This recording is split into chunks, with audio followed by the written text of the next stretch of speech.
Wonderful, wonderful. Welcome, Kabbalah Gym. What we did last week, we talked about what? Forum. What did we talk last week about? Well, Forum. No, we didn't. No, we did not. What did we talk about? It was a recap of the week. It was usually something you don't have. What is it? Patience. I think we talk about ego. Yeah. You remember? Okay. We talk about ego. You guys were happy because we discovered you actually had ego. We thought we didn't, and then we discovered the ego. Tonight, we're going to get into a totally different subject. Are you happy? Are you excited? Yes. Yes, I am excited. I am very excited. Is it cold outside still? Medium cold. Medium cold. It's better. All right. So, bottom line, we start realizing that we need to connect to something. We need to connect to, you can call it higher power, divine, God, light, something. I don't know what it is, sugar-free. You know, you got to give it a name or don't give it a name. But we got to connect to something, okay? So very, very simple. Look at the screen, okay?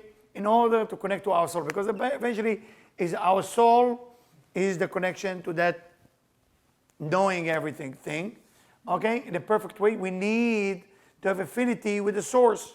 We need to know what the source is, and we need to connect to the source. Very, very simple, okay? The source, we have a name for it. Kabbalistically talking, we call it the endless.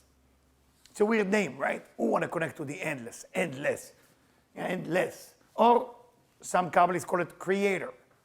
Why do we call it creator? Because we don't know what it is. We know that that thing created everything. We assume it was a thought before the creation. So we call the thought before the creation, or whoever did the creation, creator. So far, so good? Any doubts, any issue? Good? Good.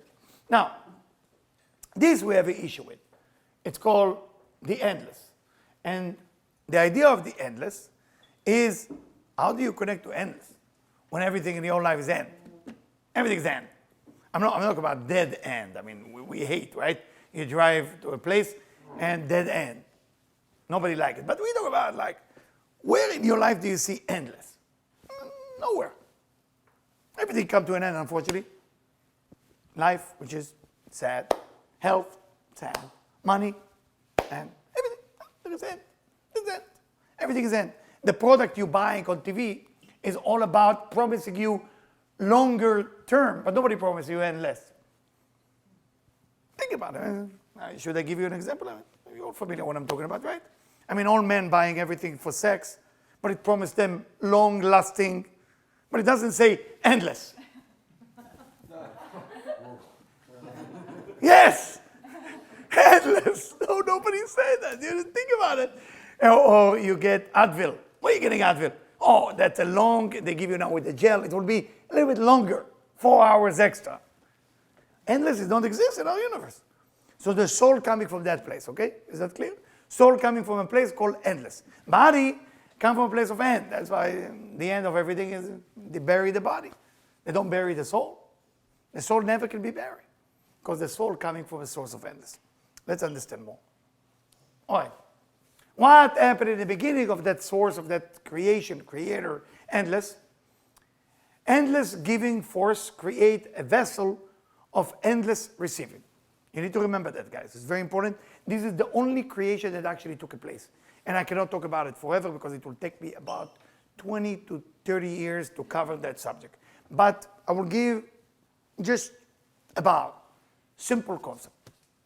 Force of giving that has within it one idea, endless. So what is that endless need to create? A receiver who can take that endless. Now, what do we do with that? How can you imagine in your brain right now something that can receive endless? Because once you say receive, it's already a capture. Once you receive capture, it's already has an end to it. You follow me or I lost you? Yeah? Everything that you put inside a cup, is the end. How much champagne you have? Endless. How much can you handle? Based on the size of the cup. Right? I mean, and of course that can make you crazy. Say, what's come first, the champagne or the cup? Usually people say the cup. I have desire. All motivational speakers tell you, you have desire, then you create something. No. First there is champagne, then there is a cup. And that's where most advertising company who made it in their life, the one who don't make it, still think the cup come first. Advertising company always know that the champagne came first. Why? Because they offer you the best picture on advertising and then shut it off. What do? It's happening. I need it. If you remember in the 70s, when they invented the Coca-Cola or the Diet Coke, I don't know, it used to be basically nothing. It used to be like people going to the beach with a bottle and nothing going on. That was the big deal. That you hear actually in a bottle, like small. And then you go after the movie, I have to drink that. I have to have it. What happened? They create a fulfillment that waking up the desire. All right? In our universe, we think differently. We think you have a desire, then you're going to have a fulfillment. But everything you're ever going to want is already actually exist. I lost you, or are you still with me? So, the soul connecting to one type of fulfillment, like we did in first class, and the body connect to another kind of fulfillment. Now, it's not easy for the brain, not easy, because the brain goes, ooh, what am I doing here? What's happening? Because just by saying endless, you're already like, woo, you will not be able to sleep tonight if you keep thinking and again and again and again and again about it. What happened in the beginning of creation? A force called the endless, called the light, called the divine, called the creator, doesn't matter what you name it, but just try to imagine a concept as no end. Create something that will be able to take that no end. Can we fully understand it in this point? Actually not. So I'm leaving you like that, and let your imagination go far with that. How can that container or vessel can contain something which is not as an end to it? And I'm not asking you to answer right now, but I'm asking you to think and to imagine. It's healthy for you. It's healthy to think. Because if I start teaching you that and give you every answer, it will not last very good. Now we're coming down to where we are. The book of the Zohar, which was written 2,000 years ago, right like that. There is 3 partners to every human being. Father, mother, that makes sense so far, right? Sperm, the eggs. And the creator, the source of endless. So we built from 3 partners. Your father give you end, your mother give you end. What they gave you? Body. If you want more details, the Zohar writes like this. The white part of the body, that's what the language of the Zohar, is coming from your father. The red part of your body comes from your mother. So I don't know if he meant red blood cell and white blood cell. But then the Zohar continues. And the Zohar said the white part of your eyes, your father. The color, your mother. The bones, your father. The meat and flesh and vein and all, your mother. And then the Zohar starts going to details of which is unique. I mean, if you study more physics or becoming a doctor, you understand the body structure and the bones. And if you're suffering from the bone, maybe it's from your father. If you're suffering from the muscle, maybe that's from your mother. A lot of secret. A lot of secret there. But that's not the lecture about. The lecture is about understanding that we have so many pieces that living inside of us, that is body and soul.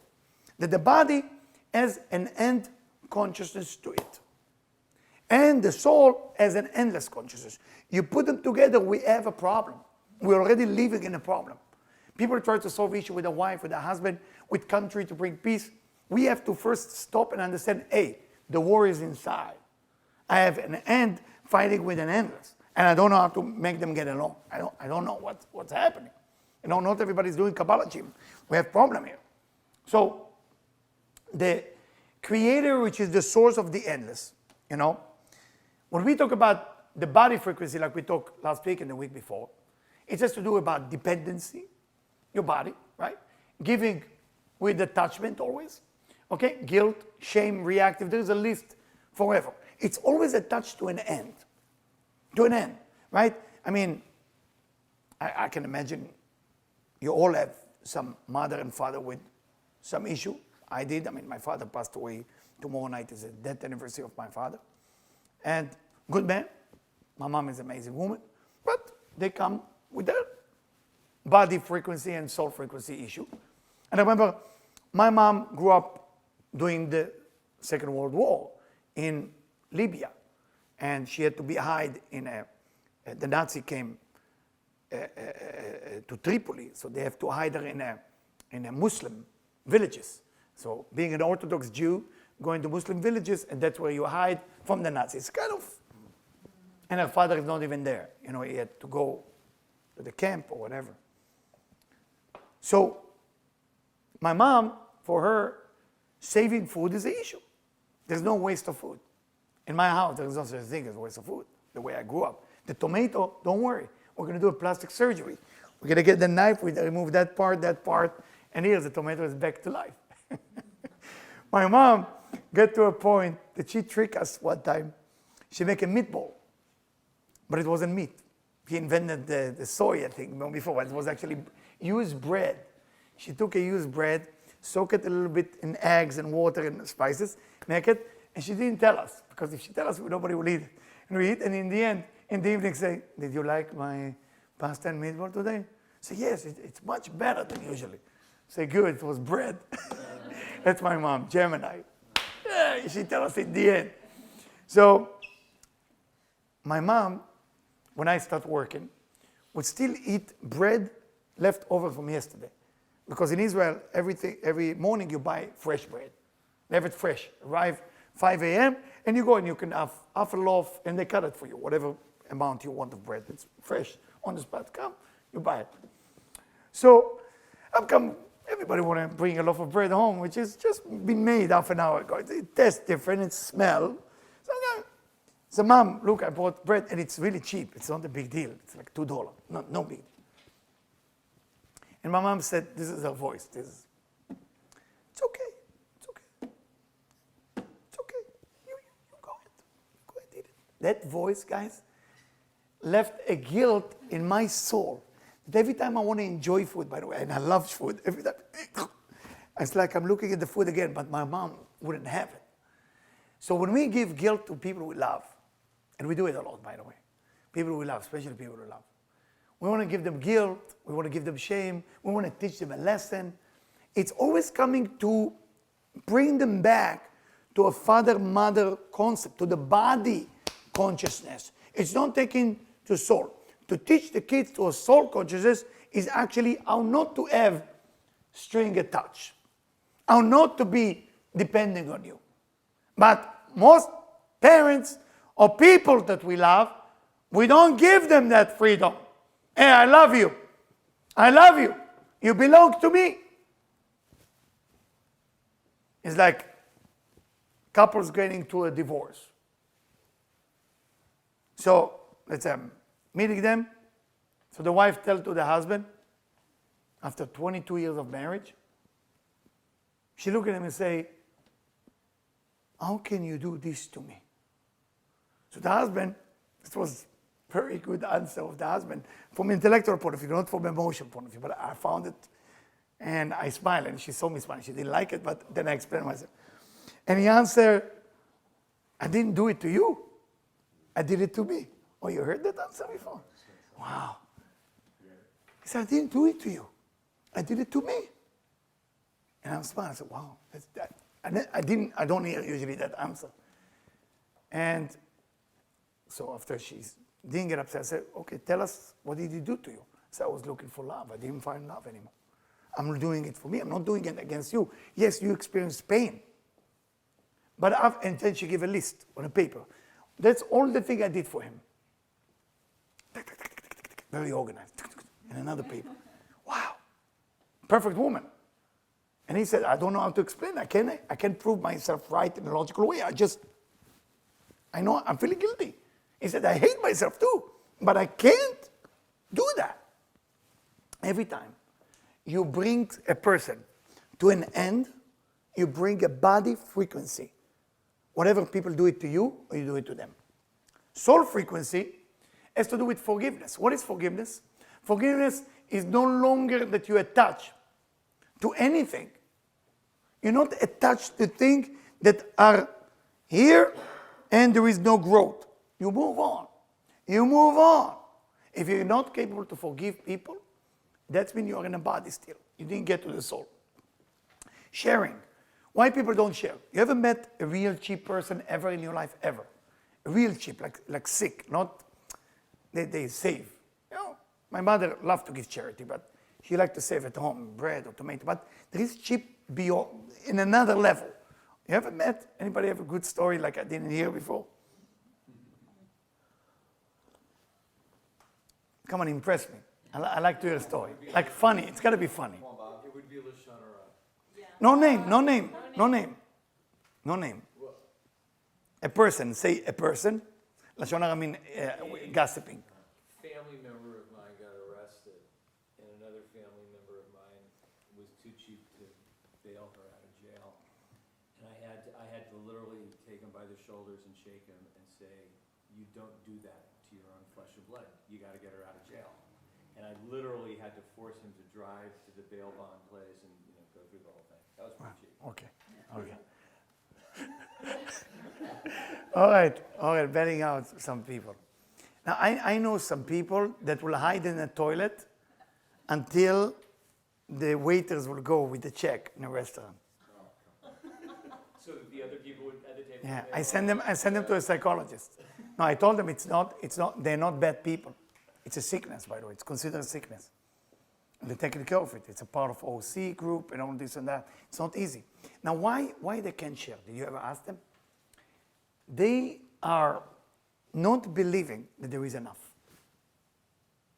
I have people who have $30 million to their account and say, we really worry about our future. Now I'm sitting there and I have to make a sense out of it to be, but it doesn't make sense. So, okay, I'm Israeli, they're American. I'm not as smart as they are, I'm not as rich as they are. Maybe they know what they're talking about. So I have to ask about 1,000 questions to get to the brain. I say, okay, 30 billion, how is it not enough? What kind of life you living? The idea when you don't think you have enough, what do you connect to? Body. When you think you have enough, endless, soul. Okay? All the idea, being independent. Okay? All of this brings you to one thing. Connection to the divine, to the creator, to the light, to the endless idea.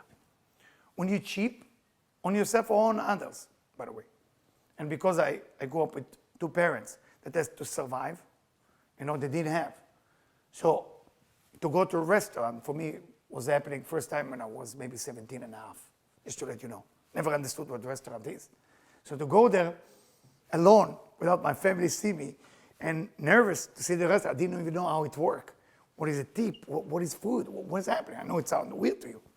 But the idea of getting out of the box and understanding it, it's not easy because it's affecting you. If you live in a family, they're thinking, what's going to happen tomorrow? Yes, you have to be concerned about tomorrow, but you have to flow with the soul. If you read the book, The Secret, great book about like attract like, and they write there that if you think that money comes by working hard, they don't say this language, you are basically in a body frequency. But if you are understanding that money is an energy that's waiting for you to discover it, you are in a soul frequency. So there is two types of people. One work hard, and make money, and this. But even if they make it, like it's part of the destiny, they're not going to be happy because all their life into the body frequency. Now, the body work on automatic pilot, which is good, but it's closed. You're not going to be able to receive inspiration, imagination that has to do with what you don't know that you don't know. So what you don't know that you don't know, it's part of the soul.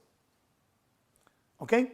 What you know that you don't know, it's part of the intellectual part of the body. So it's almost like a connection. And what you know that you know, basically you don't even move, it's only body. We gotta climb is to what you don't know that you don't know. How do you climb there? You have to act differently. You have to change. You have to become like the light. You have to become like the divine. You have to become like the creator. You have to become endless way of thinking. So instead of feeling fear that the relationship will end, you have to feel like this relationship will be here forever. And I want to enjoy it. Because if you start panicking and putting all this calculation, and I'm not saying to be stupid, don't save money for tomorrow and all this and that, you can do that. But don't only do that. That's for the body. You need to do the body part. The body is part of the soul. You need to do both. But you cannot be always in the body consciousness. You have to be in a soul frequency. The soul frequency, there is tomorrow. There is a beautiful day tomorrow. Okay? When we don't forgive, we're stuck in the body awareness. It's the number one tool to move on from body to soul. You forgive, you're on. You're going to forgive, body. That's it. It's nothing. Forgive.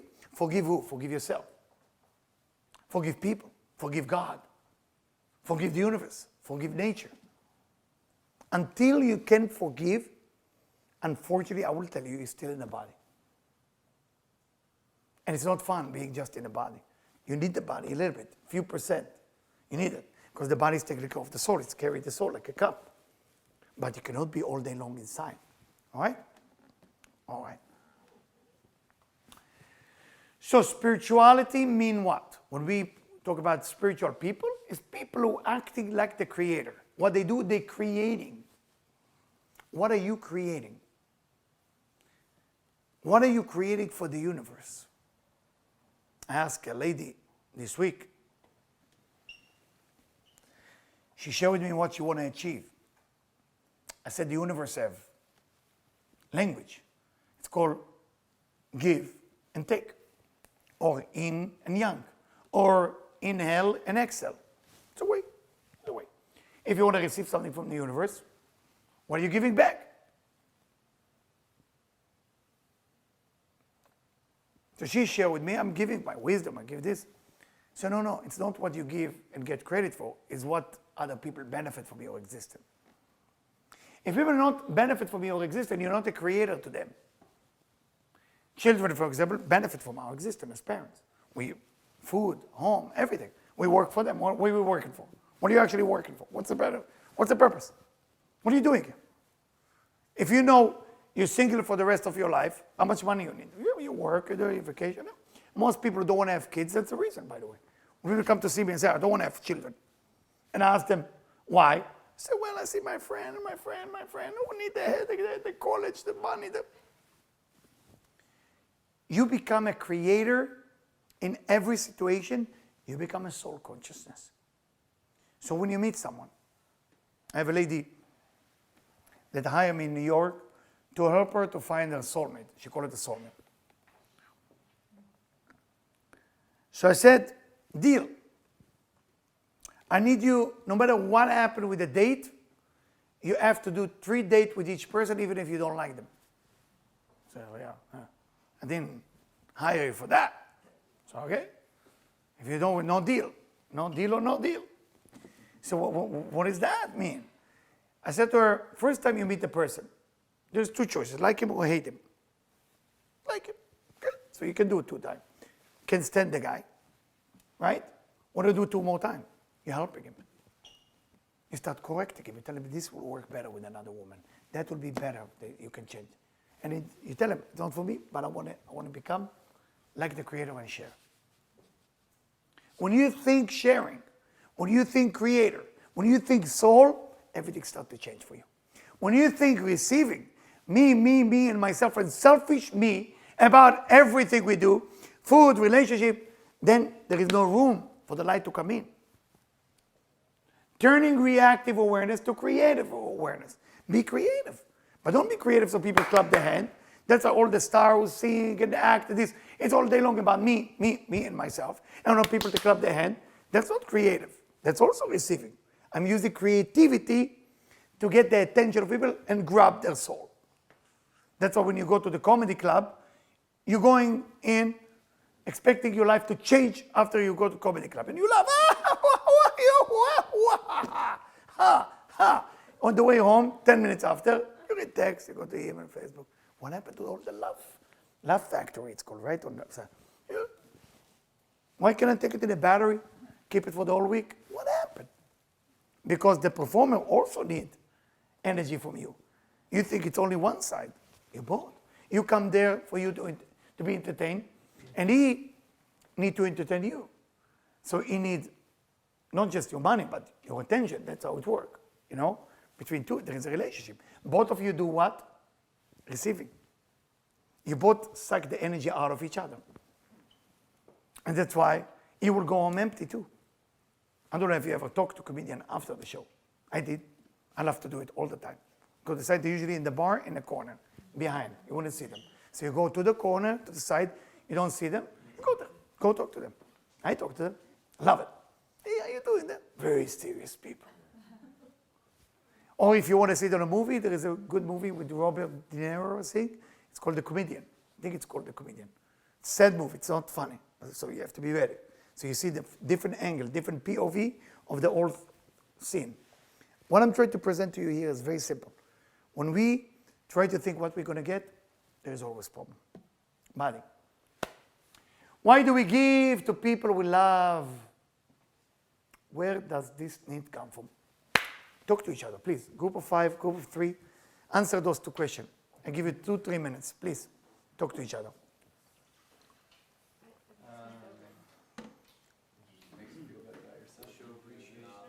Like it? Simple.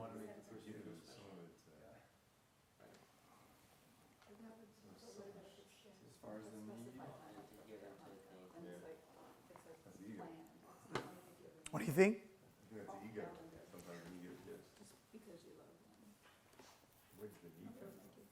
Well, there's social obligations you're supposed to.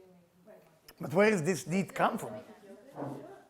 Especially if you come up with like an original idea. That's how like you grow up too. Obviously you see my whole life, so for the holidays, So what do you think? Any conclusion? Let's start with the second question. What do you think?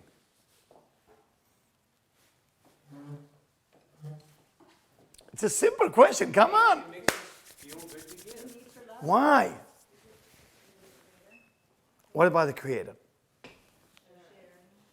Yes. Yes. So what is it? Where does that need come? We're tapping into our soul consciousness because we're being like the Creator. Exactly. Exactly. We want to be like the Creator and we're giving, and we can help it. We got to give. Okay? So let's go first question. Why do we give a gift to people we love? It's because we want to be the same like the Creator. Now, question been asked. Third question now. It's not there. What type of gift we give to people we love? So let's see. Things that are connected to our body, awareness, such as children. We created their body. We want to give them gift that only has to do with what? Us. So I can give people that I love things that I believe, hey, this is, I'm giving you for me. You work hard for that money, you buy a ring, right? I mean, there is this engagement ring thing, which I can't stand it, by the way. Can't stand it. People can see me on the camera. Can't stand it. Can't stand it. Because I see women compare the ring. Oh my God, oh my God, oh my God, you see how much he loved me? Oh, yeah. And then he cheated on her. What happened? What does this to do with the ring? I never got it. Never got it. I'm refused to get it. Okay? But I don't want to go into this. The diamond is big. He loved me. Like that, the size of the rock. That's how much he loved me. Okay. How long did that last? Or people, I was doing a wedding, and I'm doing the wedding for the couple, and I tell them, it will be wise. I always tell it to couple, don't spend too much money on the wedding. And people never listen to me on that. And they spend like, I cannot even tell you the amount because you wouldn't believe. For me, it was new, and I didn't get the amount. It doesn't leave my brain. And I said, why? Do the best you can and keep some money for later. Why you have to make that show? I mean, you don't know what will be the next fight after. In 7 days, you start fighting, and then the ring, and then this. And I'm not telling you to worry. No, you understand? I'm not telling you to worry. I'm just telling you, where are you coming from? And the idea is the gift that we give people is what I value as a gift. I value as a gift. So I give my kids, let me get you a watch. What does a watch mean? What does a watch mean? Well, I work so hard for that. This is a watch. There is more than physical thing that you can give. But because we gave our children the body, we want to give them body frequency gift. Thing that has an end. So when you get married, you continue with that disease. You want to give people you love physical thing. Those of you who have been married for more than 2 years understand that a certain amount of time you start thinking about different things with value. There is value to more than physicality. There is experiential thing between couples. There is something else. Physical thing will not do it. Doesn't matter. If there is no love, it will buy you a big ring that you can put on your neck and do after all the... It's what is that? What am I going to do with this? At least the way I look at things. You know, maybe from her point of view, she want to take the ring, then sell it, and buy a big house. So I don't know. I met a person like this, by the way. I met a person like this, yeah. Story.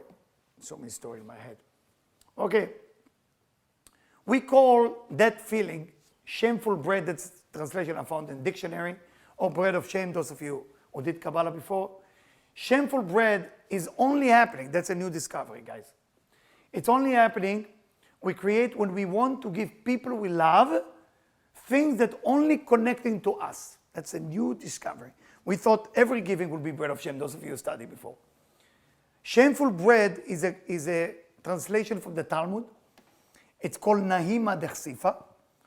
Nahima Dechsifa, it means a bread that causes you shame, but it's not to do with bread or with shame. It's a code.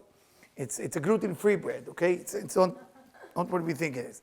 The idea there is that when I give you a gift that related to me only, related to my body frequency, I make you feel ashamed for me because you will feel like you owe me all the time.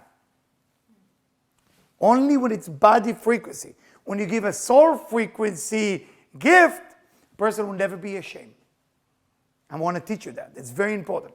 Because most people who do spirituality, specifically Kabbalah, get confused. They think everything you give is bread of shame. Not true.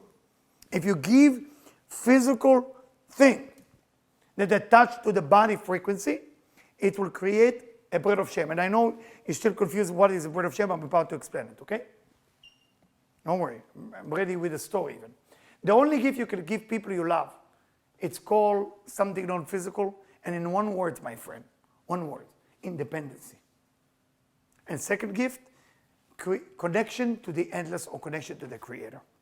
It's a powerful concept, guys. Independency, if you ask parents or lover, the one last thing they want to give the partner is independency. One thing they don't want to give. Independency. Here. I want to teach you how to be without me. That's because I love you. Huh? No. I want to teach you how to be addicted to me so you will never leave. That's all what we're doing all day long. All day long. Give you, and you give me.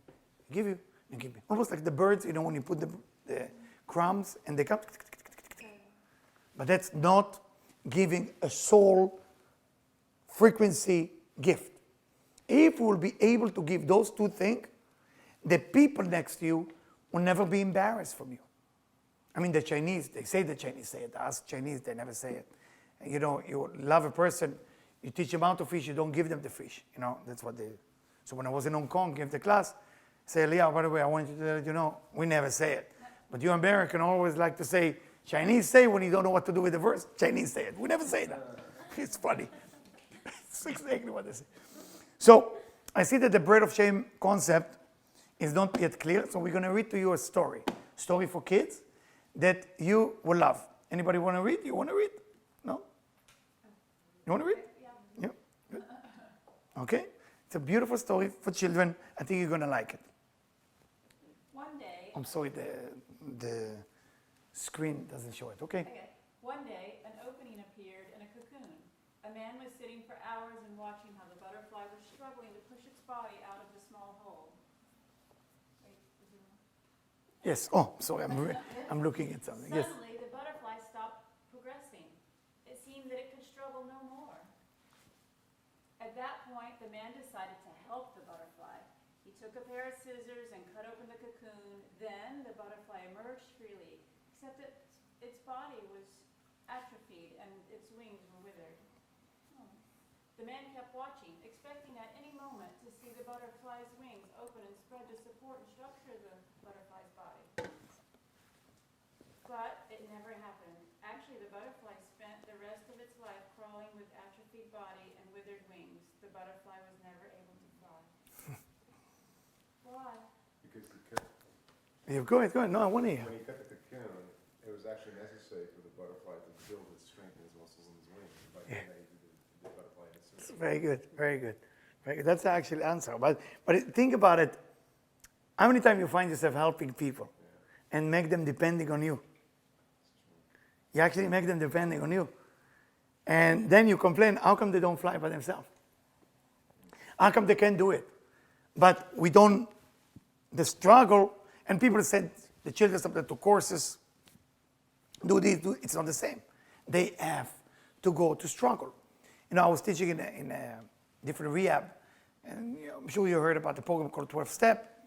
And one of the things there is you have to hit bottom, which means sometimes you have to hit bottom, sometimes you have to hit the bottom of the bottom. They talk about different levels of bottom. So this week, I don't know if you listened to me, I had a session. I'm teaching a group of psychologists, and one of them is one of the greatest one. She's a wonderful top sex therapist, specifically for men. And many women go to her. She gave a lot of lectures. She might come here and give a lecture here. Ask her if she can come. She's a great, great person. And we talk about that. And she said, and she specializes in that and also 12 step. She told me sometimes the bottom is keep going lower and lower and lower. And I tell you a story. Happened here in California, my friend. A wonderful man working very hard, physically. I don't want to tell you the profession because people might know who he is. His son went down to drugs, heavy drugs, crack, if you know what it is. And didn't know what to do because the son needs money to buy it. So need the money, even helping him to buy it. But he had enough. The son keep disappear. Doesn't know what to do. So he says, son, no more money. The son starts stealing. Took the TV, went and sell it, get money. So the father said, went to a psychologist, tell him he has to eat bottom. He said, I can't do it. Say, you have to. So he's a builder, so he covered the window with different thing, protect the house, and he kicked the house out, the kids out. The kids still have some money. So you see, the guy was selling drugs, not far from the house. The father is a big guy. He went to the drug dealers, beat him up really bad. The drug dealers was an angel. Coincidence. And he looked at the father after his bleeding. He was a nice guy, could do something else. So I understand you're angry with me. But if I will not be here, it will be somebody else. It doesn't matter. Your son needs to change, nothing to do with me. The father cleaned him up. They went to eat together. The drug dealer said, the father, can you imagine? Weird. Time go by. The father doesn't see his son. He went to a gas station in Westwood. It's on Santa Monica, I think in Westwood there's a gas station, if I'm not mistaken. Or maybe Olympic in Westwood, one of those gas stations. And nighttime. And somebody, a beggar, come to ask him for money. So he's about to give him money to the beggar. And he said, this is actually his son. And he's about to explode. He can't take it. And he called the psychologist.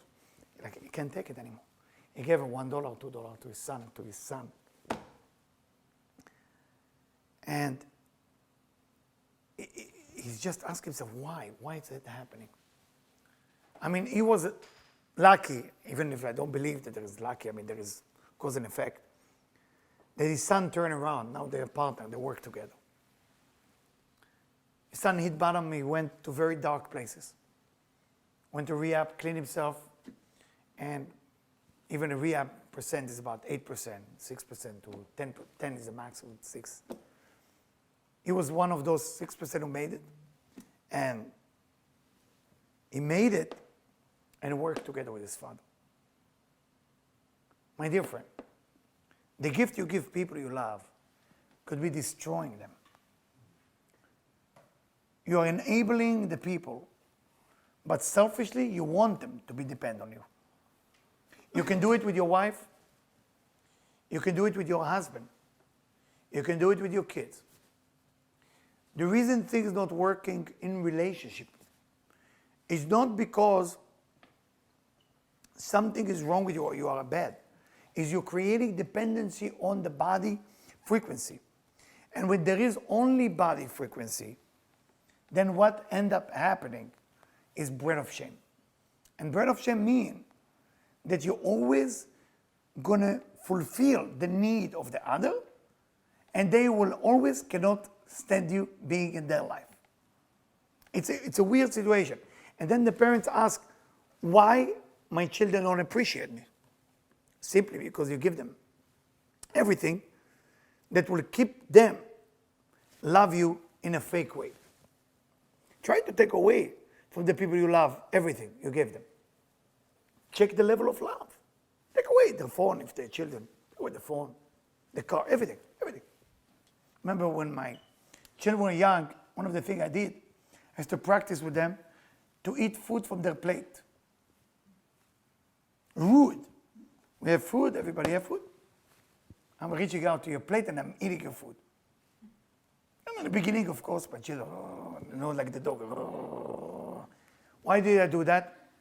The idea of taking away something, the idea of sharing, has to be implemented within the soul of the individual. Always to give. If the person don't think giving in any moment, and you have it too, I'm sure you have it. You have a receiving thing. You want to receive something. You want to take something. You want to please your parents. You want the approval of the children. You want the approval of the parents. It never ends. This addiction never ends. Never ends. Never ends. Because it's a body frequency. It's all day long body frequency. And until we are not changing the body frequency into a soul frequency, giving from the soul, totally different. You give knowledge. You give knowledge, but you let them do it themselves. The other day, my daughter, she never opened a can in her life. Right? In my day, I don't know if you know how we open a can. We used to have like one little piece of metal. You know that what I'm talking about? Or if you wanted to go to the army, we have knife. So we open it like this. Move. We go around and then, oh, we reach the food. You're earning it. So the earning point is the ultimate gift you can give people you love. Earning it. The only time you are happy in your life is when you earn something. Every time you don't earn something, you hate yourself. You don't even know you hate yourself. You're so addicted that you actually forget that you hate yourself. Everything that comes free, right? The lottery ticket now is like on 300 million, right? So I'm looking at it today, I'm filling up a gas. See, I'm afraid of shame. I'm willing to share. So I called Debbie. I said, Debbie, are you able to write a check for donation for $20 million? I say, what do you mean? Where do I get the money? I said, no, I'm saying if you win, would you give 20 million? I said, of course. That's a big deal. You win 200, you give 20. And if you're not capable of doing it, then you're not ready. I mean, most of those people who won, if you look ever on the paper on Google, you know that, right? You know about it. 98% of them lost their money. Well, how can it be? How can that be? Bother me. I remember this guy in New York City. I was teaching there. Down the block, 48th Street and 1st Avenue, you're working in a parking garage. So you won everybody. I don't know, dangerous. He won 218 million. But he working it that day. So everybody come, the camera, and say, I'll ask him, what are you going to do? He said, I don't know, I'm nervous. I'm still going to come work tomorrow because I don't know that I have the money. He said, what are you going to do after? I said, I'm thinking to donate it to the place where I pray to God. I want to donate at least 10%. He said 10%. So wow, that's amazing. Like the Bible says, 10%. If you earn everything you have, you're always going to be happy. How do you earn beauty? How do you earn wisdom? How do you earn talent? How do you earn any gift you're born with? Because those gifts that you're born with can turn around into a selfish agenda. Not all beautiful women are happy. You know that? Actually, more beautiful women are not happy. Did you know that? Not every genius person are happy. Actually, more genius people are miserable. How can that be? Because what are you using your talent for? To create and to give, Oh, body frequency. How can I get? Do you use your beauty to manipulate and get what you want? Or you use the beauty to give an example for other people how to donate, how to help, how to volunteer? Right? Think about it. You're smart. You can manipulate, or you're smart, you can give an advice. That's why people ask me, I was at a convention of 10 business people, and then we went to all of it for 7 hours, and in the end, they all looked at me and said, so, Bill Gates gave enough. They asked me about Bill Gates. He gave everything. And the other guy, Warren Buffett, everything. I said, the one thing they didn't give?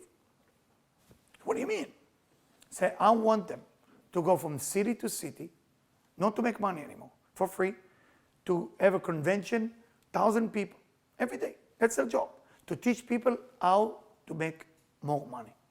That should be their giving. The giving should not be money. Writing a check for Bill Gates, and I hope he hears me one day, that's not sharing.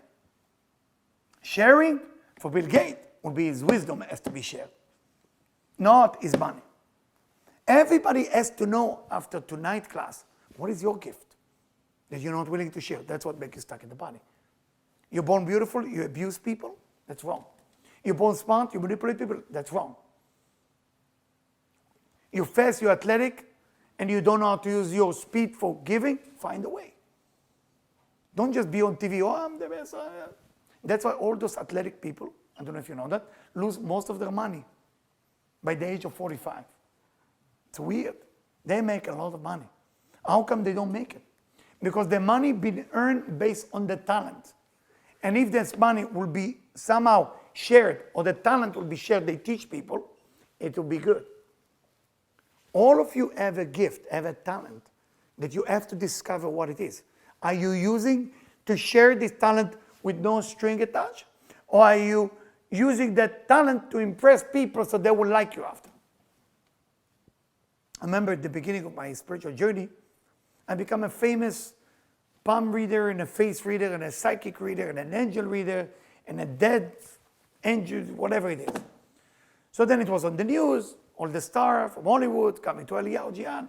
Very good. Well, I'm impressed. I'm happy. Me. I was single, so I make sure the girls know. They say the paper, TV, Fox TV, CBS, NBC. See? And then when the work began, so 1,000 people start to want to do a reading with me. That became a problem. Because now I had to wake up at 6, pray, eat breakfast, and from 8 till 11 p.m. meeting. So the first day I said, oh my God, I'm so famous. Second day, then after 2 weeks, I don't like that. I'm not happy. I'm miserable. I use my talent to attract some attention and whatever I need, but I am miserable. I remember the day that I actually cried in the middle of a movie theater. I was in Mexico. I'm in Mexico after 170 reading.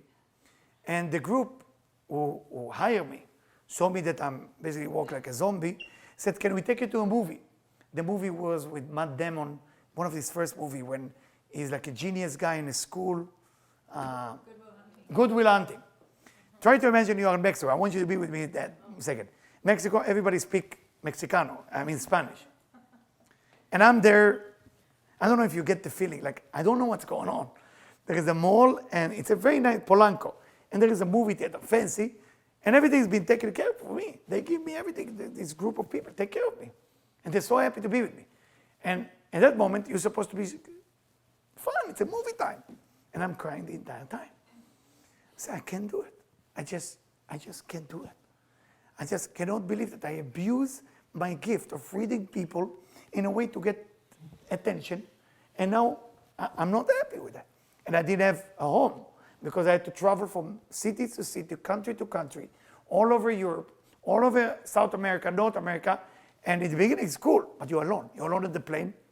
You're alone in the place where you stay. You are alone basically everywhere. And people respect you. And you have clapping of the hand. Oh my God, you're so good. So, but you're alone. In the end, you're alone. And I remember that moment in Mexico was an awakening.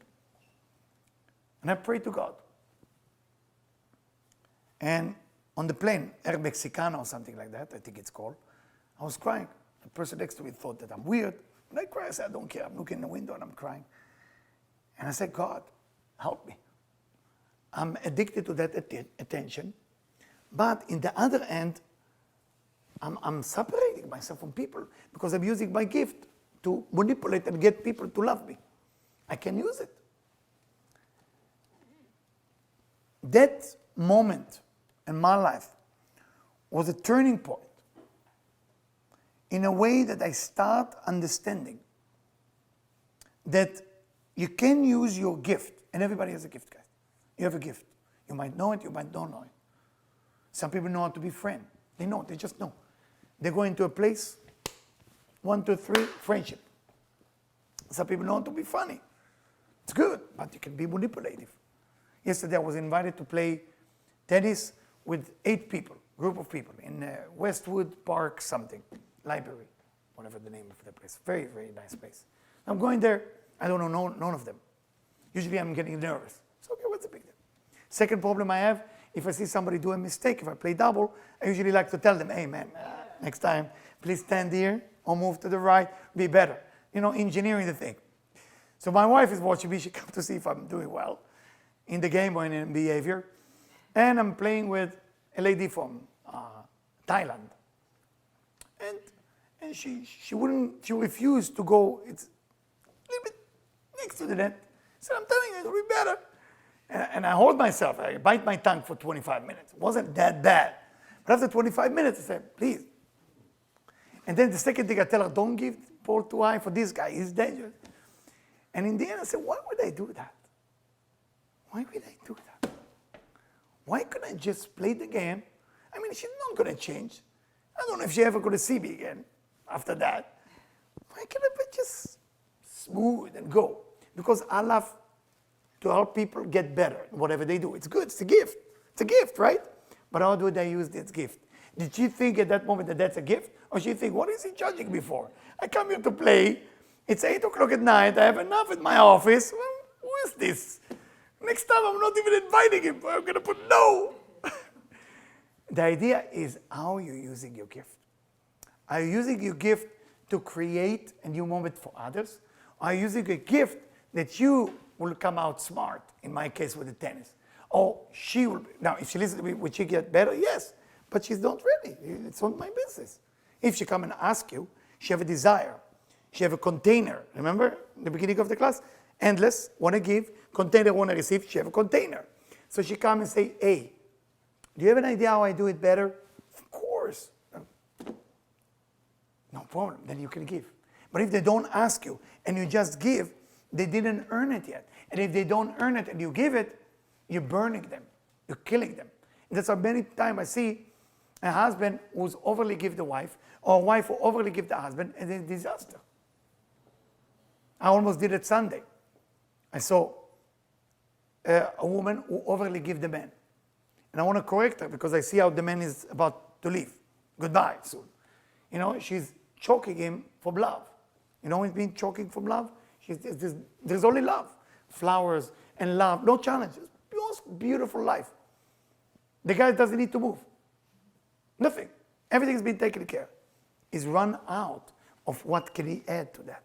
And then he's dying. So what he's doing is looking for another woman. So there is some action, something is happening. You're earning the moment.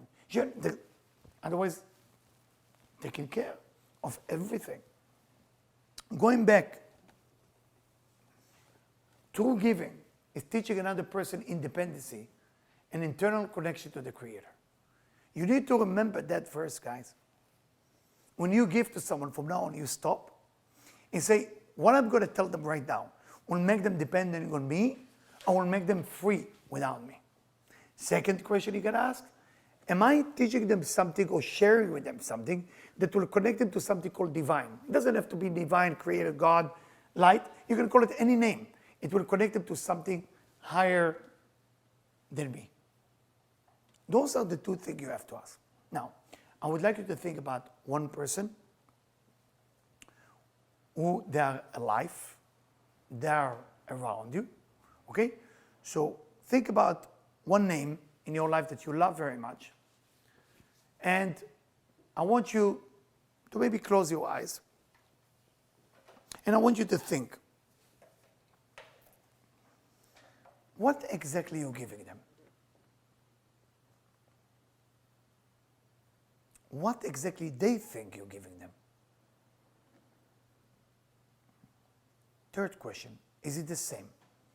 Meaning, is what you're giving, according to them, is it what they're receiving? Fourth question, do you have an idea of what is your gift?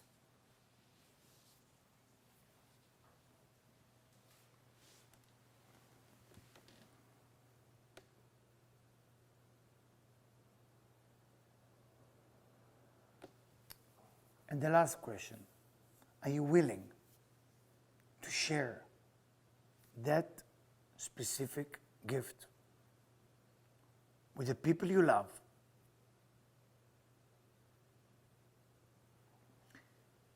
even if they're not going to come back to say thank you? You can open your eyes now. I want to go around right now, and I want you to share with me what you think is your gift. Don't wait too long. I mean, we have a certain amount of time on the video. What's your gift? Fast. What's your gift? Gift? Huh? Good listener. Good listener. Can connect with people. Good people. Yeah, that's, mine was connection. What? Connection with people. Connection with people. Understanding people. Attention. Hmm? Attention. Attention? What do you mean by that? I am not. Like giving them my undivided attention. Okay, nice. Robbie? You're still thinking about the gift? You're still thinking what to say is the gift. Absolutely. Yeah, come back. I think I can recognize where a person's at and what they need to hear at a given time. I would say just friendship with all types and kind of person. Yeah. I like to see only the good in that person. Only the good in that person. Okay. Deb, you have yours? Yeah. You want me to go to Rob first? No, I have, I'm good at making people feel comfortable.